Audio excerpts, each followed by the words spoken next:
ചൂടുകൊണ്ട് ഇപ്പോൾ ചായ തന്നെ വേണ്ട, എനിക്ക് വേണ്ടത് ജ്യൂസാണ്. എന്ത് ജ്യൂസ് ഉണ്ടാക്കും? തക്കാളി, ക്യാരറ്റ്, പൊട്ടറ്റോ ഇങ്ങനത്തെ ഐറ്റങ്ങളൊക്കെ ജ്യൂസ് ഉണ്ടാക്കി കുടിക്കാലോ എന്ന് പറഞ്ഞിട്ട് കുട്ടികളോട് ഞാൻ പറഞ്ഞു നമുക്ക് ഇന്ന് ക്യാരറ്റ് ജ്യൂസ് ഉണ്ടാക്കാം. ഇന്നലെ ഉണ്ടാക്കിയ ജ്യൂസ് നമുക്ക് ഇന്ന് ഉണ്ടാക്കേണ്ടെന്നൊരു പറയും. ഒരിക്കാണെങ്കിൽ പിടുത്തം വിട്ട വാശി ഓൾക്ക് ഇന്നലത്തെ ജ്യൂസ് തന്നെ മതിയെന്ന്. ഞാനാണെങ്കിൽ സമ്മതിക്കോ, എൻ്റെ അടുത്ത് ആകെ 2 ക്യാരറ്റ് ഉണ്ട്, ഞാനുണ്ട്. ഞാൻ വിചാരിച്ച് ക്യാരറ്റിന്റെ ജ്യൂസ് അടിക്കുക, ബൂസ്റ്റ് ഉണ്ടാക്കിയ ജ്യൂസാണ് ഓൾക്ക് വേണ്ടത്. നമ്മളാണെങ്കിൽ അതിന് സമ്മതിക്കൂല. ഇന്നലെ കണ്ടന്റ് നമുക്ക് ഇന്ന് ഇടാൻ പറ്റൂല. ഇന്ന് നമുക്ക് വേറെ കണ്ടന്റ് വേണ്ട. അതിന് വേണ്ടിയിട്ട് ഓലോട് പറഞ്ഞ് സമ്മതിച്ചിട്ടുണ്ട്. ഞാൻ കാരണം നിലത്തിടുന്നാണ്ട് ഉണ്ടെന്നോളൂ. എനിക്ക് ക്യാരറ്റ് ജ്യൂസ് വേണോ എന്ന് പറഞ്ഞിട്ട് ഞാനോട് പറഞ്ഞു എനിക്കും പറ്റൂല. അപ്പോൾ ഓൾക്ക് എന്നെ ഈ കരച്ചിലും ബീച്ചിലൊക്കെ പറ്റുള്ള പോലെ പറഞ്ഞു എന്തെങ്കിലുമൊക്കെ ഒന്ന് ഉണ്ടാക്കി തന്നാൽ മതി, ഒന്ന് സമാധാനം തരുമോ പോലെ.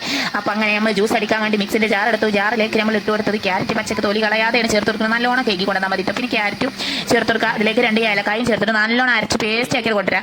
നമ്മുടെ സുജാതന്റെ മിക്സിന്റെ ജാറായതുകൊണ്ട് തന്നെ അരിഞ്ഞ് പേസ്റ്റ് ആയി കിട്ടും. പണ്ടൊക്കെ ഞാൻ ഈ ക്യാരറ്റ് ജ്യൂസ് അടിക്കുന്ന സമയത്ത് ഇത് പുഴുങ്ങിയിട്ടാണ് ജ്യൂസ് അടിക്കാറുള്ള ഏതെങ്കിലും മണ്ട മിക്സിമേലേക്കാരെ ജ്യൂസ് അടിക്കുന്നത്. അതുകൊണ്ട് നമ്മൾ പുഴുങ്ങിയിട്ട് അരക്കുമ്പോഴാണ് അത് അരിഞ്ഞിട്ടുള്ളൂ. അങ്ങനെയല്ല, അത് സുജാത ഐ പവർ മോട്ടറാണ്. നല്ല സൂപ്പറാണ്, അടിപൊളി, ഫണ്ടാസ്റ്റിക് ആൻഡ് സൂപ്പർ എക്സലന്റ് എന്നൊക്കെ പറയാൻ പറ്റിയ ഒരു ഐറ്റാണ്. മിക്സിനെ അങ്ങോട്ട് തള്ളിക്കൊണ്ടിട്ടുണ്ട്. പരസ്യം പറയുമ്പോൾ ഒന്നുകൂടി ലുക്ക് ആവേണ്ടതെന്ന് വിചാരിച്ചു മുകളിൽ സുജാതന്റെ പ്രൊഡക്റ്റ് ടാഗ് ചെയ്ത് കൊടുക്കണം. വേണ്ടയോ വേണോ നിങ്ങൾ പറയൂ, ഏതെങ്കിലും ഞാൻ ടാഗ് ചെയ്ത് കൊടുക്കാം. വെറുതെ ചുമ്മാ ആരെങ്കിലും വാങ്ങണമെങ്കിൽ 10 ഉറുപ്പ്യ ഉണ്ടാക്കാൻ പറ്റുന്ന ടൈമിലൊക്കെ നമ്മൾ ഉണ്ടാക്കാൻ നോക്കാന്നാണ് ഞാൻ ചിന്തിച്ചുകൊണ്ടിരിക്കുന്നത്.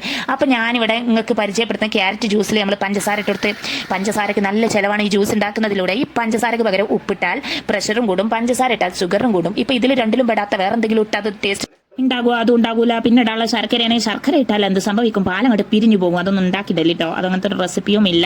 അതുകൊണ്ട് തന്നെ ഞാൻ ഇവിടെ പാല് ചേർത്തിട്ട് പഞ്ചസാര ചേർത്ത് ജ്യൂസ് അടിക്കാമെന്ന് വിചാരിച്ച്. ഇതിന് ഉന്താനും തിരക്കാനും തള്ളാനും ആരുമില്ല. അത് എനിക്ക് ഇഷ്ടപ്പെട്ട റെസിപ്പിയാണ്. ഇതെൻ്റെ സബ്സ്ക്രൈബർമാർക്ക് മുന്നിൽ അവതരിപ്പിക്കുന്ന അടിപൊളി റെസിപ്പിയാണ്. നിങ്ങൾക്ക് വേണ്ടി മാത്രം, കുട്ടികളെ പറഞ്ഞ് മനസ്സിലാക്കി കൊടുത്തിട്ട് നിങ്ങൾക്ക് വേണ്ടി മാത്രം അവതരിപ്പിക്കുന്ന ഒരു റെസിപ്പിക്ക് നിങ്ങൾ ലൈക്ക് തരൂ. ഇത് നല്ലതാണ്, കുട്ടികൾക്ക് നല്ലതാണ്, നല്ല ടേസ്റ്റിന്റെ കാര്യത്തിൽ ഒന്നറിയാണ്, സൗന്ദര്യം കൂടാൻ നല്ലതാണ്, രക്തം ഉണ്ടാകാൻ നല്ലതാണ്, എനർജി നല്ല സൂപ്പർ എനർജിയാണ്. പച്ചക്കനെ ക്യാരറ്റ് ജ്യൂസ് അടിക്കുന്നതിലൂടെ നല്ല എനർജിയാണ്. ഇത് കുടിച്ചാൽ പിന്നെ കുറേ നേരത്തിന് ഫുഡ് കഴിക്കേണ്ട, അത്രയും അടിപൊളിയാണ്. അപ്പോൾ എല്ലാവരും ഉണ്ടാക്കി നോക്കുക. അന്നത്തെ വീഡിയോ അത്രയേ ഉള്ളൂ. അടുത്ത നല്ലൊരു കുക്കിംഗ് വീഡിയോ ആയിട്ട് ഞാൻ ഇങ്ങോട്ട് മുന്നിൽ വരുന്നതാണ്.